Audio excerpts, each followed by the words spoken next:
have a toxic environment or one that is filled with toxicity, between the performance aspect, where do you draw the line at a team member that's not working?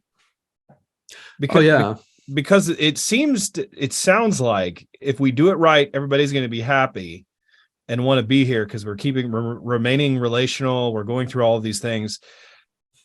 Yet there are always people that don't fit, or there seem to be some issue, and maybe they're the toxic one, or maybe they just don't fit. And you have to let them know as you remain relational that you're fired. I mean, how do you do that?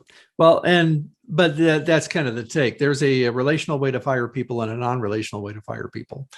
And, one of them is you tell people is like, what led up to the firing? Did you sit down with them and tell them what needed to change? Were you honest with them about how toxic they were being in the workplace? Did you give them steps on what needed to happen? Did you do some confronting up front, or did you just blow up one day and fire them?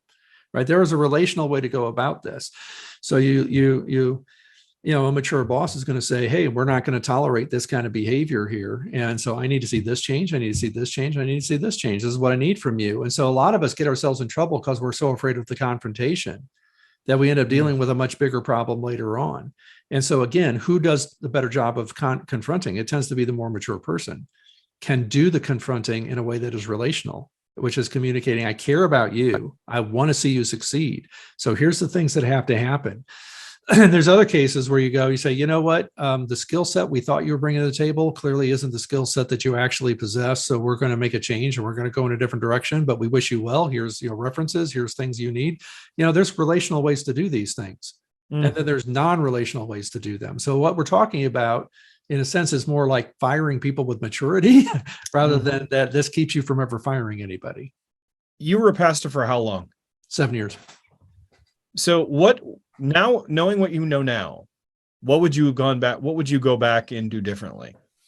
I would do more confrontation. I was a people pleaser who tried to make everybody happy. And I think that what I would do now is I would be a little more clear on